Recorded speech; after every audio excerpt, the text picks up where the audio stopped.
After years of coming up just short, the Dodgers have finally captured their 7th franchise World Series title. Now, it comes with a little bit of an asterisk because it comes after a 60-game season, but nevertheless, they got it done. James, what do we think? Well, I hope this is just the death of Moneyball pitching. Like, taking Snell out in the 6th inning after he gives up one 73 hit. pitches, 1 walk, 9 strikeouts, 1 hit. No, actually, no walks. And it's just their pitching. Like obviously they're not doing Moneyball with their hitting because no one can get on base. Yeah. Billy Bean would have wanted guys to get on base, and Adames didn't sniff first base that entire series. So there's a lot of problems with this Rays team. But I just hope that this stupidity can just end. I'm honestly at a loss for words trying to talk about it. Yeah, so it's talking about like immediate comeuppance when like they make a terrible coaching decision. Blake Snell is pissed coming off the mound. He walks off in a huff. Everyone in the stadium, everyone at home is thinking, why did they just do this? Immediately, they hit a double. They score the runs. The game ended right there. I mean, like what do you say? Like, so you've caught some baseball. You know, you've been a catcher, and you see this guy's on fire. You know this guy, Blake Snell. You've been working him for years. He's working. He's dealing, and then you see your manager come out of the dugout after he gives up 1 single.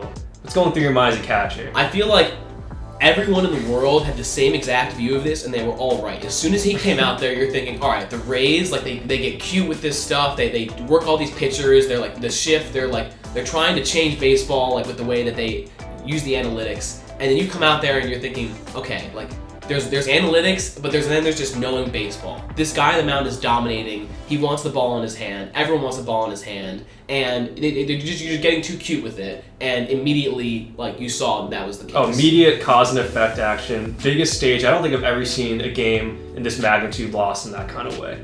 But that aside, Dodgers did a lot of things right. They did.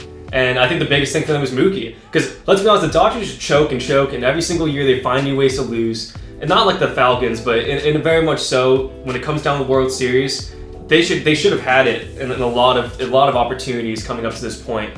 And Mookie's the guy who just puts them over the edge. I think obviously Seager had an amazing series, but Mookie's the guy who doesn't choke in that biggest moment, who does come up big. Yeah, like so 2 years ago they're playing the Red Sox. They're like, we need the guy to get us over the hump. It's gonna be Manny Machado. Terrible, indefensible decision. Then they go and get Mookie this year, and that's the guy that can get you there. And you know, the Red Sox felt like maybe like this guy, like, you know, he has some up and down years. He's not going to be worth all this money over the next 12 years. They were wrong. This guy, Mookie Betts, single-handedly like won them several key playoff games. Game 7 of the NLCS, like Mookie like got the job done all through this series. 4 stolen bases, 2 home runs. Like, he's the guy that is getting you extra runs. Like, if Mookie's not in the game, he's not making those catches, he's not stealing those bases, he's not scoring on infield singles, I don't know if they're winning those games. Mookie was the guy in the Red Sox, and he is the guy where, like, you know, it's the scales are about 50-50, but Mookie Betts just comes in and makes the play and gets you over the edge. No, him making Mookie moments for other teams honestly feels like getting cheated on. I feel like my heart was broken. Like, I'm like, this was supposed to be us, and now you're stealing Freddie Freeman's home runs for a different color, and it's just something about this just doesn't sit right. But honestly, I think going forward, I'm going to look for the Dodgers to repeat. I'm going to look for them to have some kind of dynasty. They got a great team. They got a great bullpen. Oh my gosh, their bullpen just such a good job this whole entire playoffs. And it's something that I look at as Red Sox fans, and I foam at the mouth just thinking, man, if we have something like that going for us, like, I'd be thinking that I was on the edge of a dynasty too. I hope they use the financial flexibility that they've earned themselves in Boston. The Dodgers, every year up until this year, the last 3 years, they've lost to the team that has won the World Series, either in the World Series or in the NLCS. So good for them. They finally got it done. The Rays, on the other hand, the Rays are a team that, like, every 10-15 years they come up with enough draft picks from being scrap something together. They can scrap together a team with the Moneyball and everything, and we're gonna see all the best players on their team get picked up by the Yankees and whoever else that has a big payroll. So you gotta feel bad for the Rays. They get this shot every once in a while. Small market team every once in a while can just have a magical run. And I think the world would have liked to see the Rays beat the big guy. But the Dodgers, it got old watching them lose every year. So be it. It didn't get old. I disagree. I think it was great every single time. And honestly, here's the thing. If the Rays win, then they're justified. And everyone's thinking, take your starting pitcher on the 6th inning no matter what. Because it doesn't matter. The math shows that they're going to give up something. It's not going to be worth it.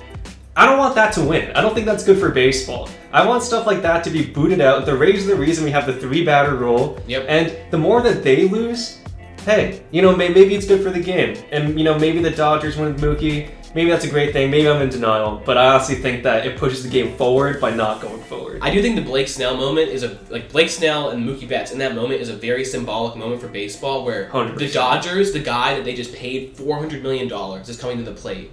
The Rays, this guy, this young talent they brought up, they choose to play their Moneyball system of, analytics baseball going into, the future of, every move is a calculated move versus, the Dodgers, just big payroll. We're going to pay this guy a bunch of money to come in. The Rays method, change the pitcher. The Dodgers method, pay Mookie Betts. The Dodgers won. Mookie Betts proved that, you need money and talent to win baseball games, not analytics. They won as much as we lost, but...